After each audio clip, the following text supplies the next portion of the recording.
The Light Week Challenge is a project that I have been working on.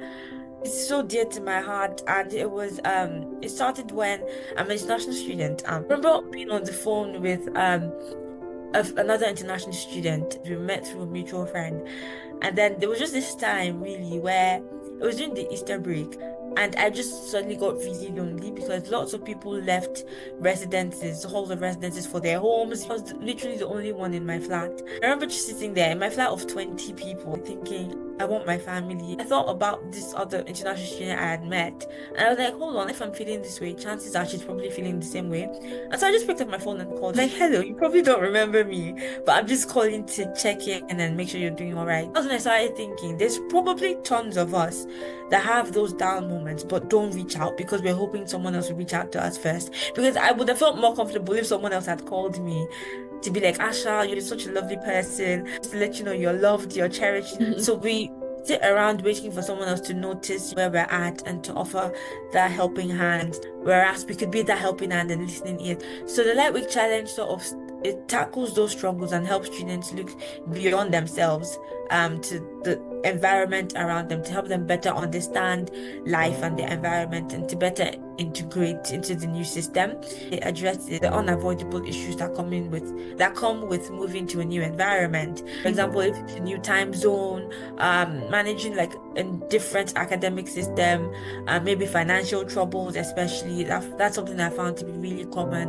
Or if there's just a lot of instability in the family environment back home, there are thoughts that plague the student, even though they're in a new environment where the students don't ask for help and they want someone else to notice that they need help. And because of that, students often operate in dangerous groups who are looking out for fresh students to sort of befriend, but then actually drag into trouble. So what Mm, the LWC does is that it provides those practical resources okay. that says, yeah, this happens, but then this is how to redirect your thoughts or your habits, your patterns.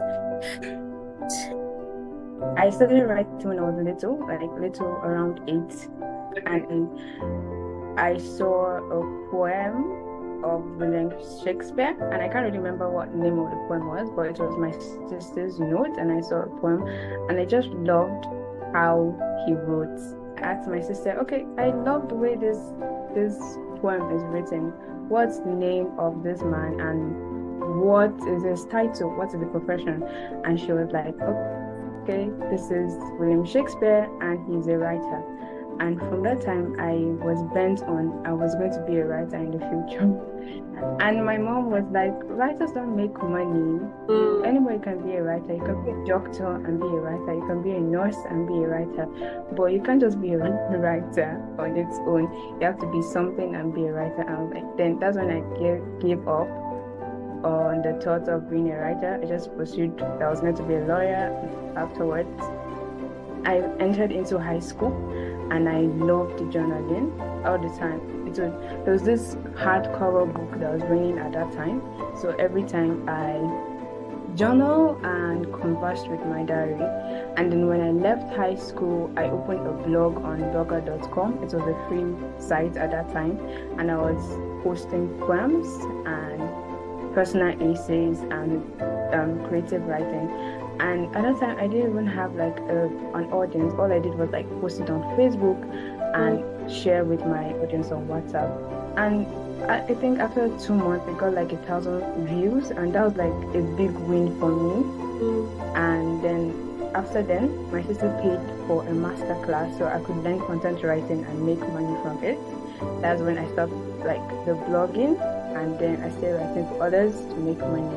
That's just really how my journey has been, how I picked interest in writing till now. For my social media plan, I'm planning to keep posting on LinkedIn, but then before the end of the year, I want to start posting on Instagram.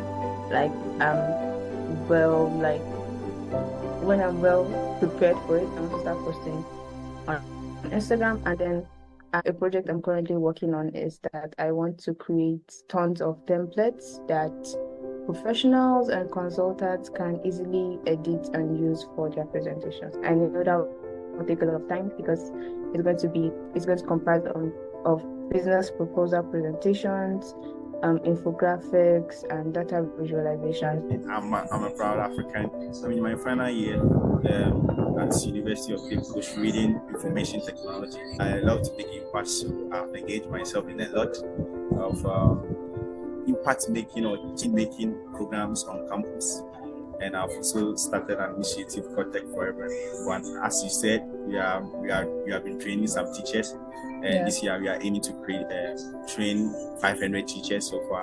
Yes, and we are also planning and plotting for TEDx events. At a much younger age, I had always naturally desired to things like global peace, prosperity, governance, leadership. They've always been a part of my journey growing up. Primary school, class captain, secondary school, president of the Press Society, head boy, as we like to call it. So it's always been a part of my journey to lead, and in capacities where you lead, I've always been a strong advocate for leading with positivity, not just being a leader, right? Leading with the mindset to help others. So that has always been a part of my journey, a part of my story. I'm passionate about empowering the youth and just being an example to the rest that they can achieve more than what they think of and more than what they dream of, regardless of where you come from. Farming came about as a sense of peace to me. It became like a source of comfort to even connect with my family, connect to now even the people around me, because you find out that majority of Kenyans, about 70% of Kenyans, are involved in agriculture. I enjoy herbs because I love tea.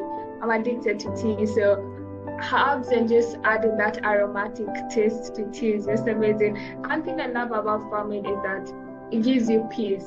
Touching the soil, just being out in nature, just is so bliss that it gives you a sense of freedom. And farming is quiet. Farming doesn't have issues. It's not political. Farming just cares about you do your role, I do my role, the soil does its role, and they work together. And I guess you can learn a lot about farming because the entire aspect of farming just dwells about working together with people. And I guess it reminds me of how even us as young people need to connect with each other and help each other, because the seed needs the soil needs water, so it's a chain. And it's the same way even as young people, we also need to help each other. You might be good at something else, I might be good at a different role, and we all need to support each other for the benefit of our country, for the benefit of our continent. I have a passion for Nigeria and all its untapped and unutilized potential, which I think lies mostly within the youth population of Nigeria. I was tired of hearing the same old story, same repetitive issues being brought up all the time, and I just felt helpless, especially because of my age. And I just felt, why do I have to be restrained because I am younger? After all, Nigeria is made up of a very young population. I believe since we are the largest sector in the population of Nigeria, I feel like we should be the ones driving change and advocating for new ways of doing things. So that's what inspired me to, start up CMX, so I can give a platform to others to think like this. They can have a platform to express themselves and also bring about actual change in Nigeria and on a global scale as well. The fact that we've been given something like TikTok, that you can get to how many billions of people in a matter of days, I think we could use this to actually spread good information, like telling teens that they do have power and they do have a voice. And that is why I use TikTok a lot for my CIMX, because there's a very young population on TikTok, and I believe that I should utilize this platform to let them know that there's really more that you can do. My plans are to create more tangible projects where I can actually drive a change in my community and in other people's communities. I plan on creating more initiatives which other people can actually collaborate in and work on with me. I also plan on raising more awareness on social issues. Instead of raising awareness without giving actual solutions, I plan on raising awareness, giving solutions, which you can, even if you don't want to do a full-scale project initiative, the little that you can do as a teenager in Nigeria to make a change or make a difference in your community? We've set up a post-summit strategy, which is a mentorship program, like a mentor and mentee matchmaking program. So we're going to select mentors from the speakers and moderators, and then the mentees from either the general public or from the delegates. So this was what was discussed, and alongside a social media challenge of how people are taking action after the summit, like a post-summit action, to share their actions, to spur other actions across other regions. So these are the two major post-summit strategy after GLS. But now to May Foundation programs, we have the World Health Summit coming up in UK. So kindly watch out for that. You can also be a part of it. That's going to be an hybrid, so virtual and physical, in London. The African Sustainability Week. We are the host for West Africa Sustainability Week last year. So this year we hope to scale it up also with the organizations to Africa Sustainability Week in Abuja, and where other delegates will also flying. 2025 GLS. We're not just aiming high, we're aiming to space. And we just hope God help us to just accomplish all of this. And because not just with these few entrustments, you can see a lot of young people that have been inspired, have been impacted to create like an action, sustainable action in their local regions. If we go in depth to measure, like to evaluate what GLS has done, it has gone very wild. We believe our upcoming events also will impact more people. And apart from just events, conference, summit, programs, we also have like major strategic approach and actions that reach out to underrepresented communities directly. We're looking at having a web app, because aside the one-on-one coaching, we're looking at having resources as well for teachers and for students. For example, we want to create lesson plans across different subjects for teachers, because most of them, because of the pay and the time, some teachers can teach up to 3 subjects.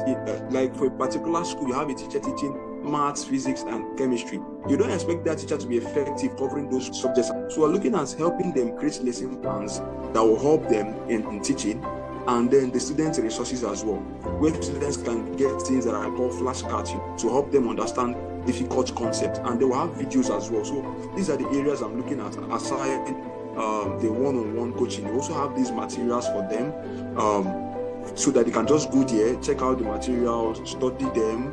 Teachers as well can have resources that will make the work easier. We are working on that seriously to see if it's possible to create a web app that will house all these resources, be able as well to have the teachers as well, so we can actually match teachers and students with also parents as well. So that's the key thing we're working around now. You might have noticed already that I'm interested in research and development. Probably one of the things I'm looking forward to in the not too distant future is to have like maybe a research and development consultancy firm to help private companies or private or businesses transition from like a brown economy to a green economy. Probably that's something I would also want to do.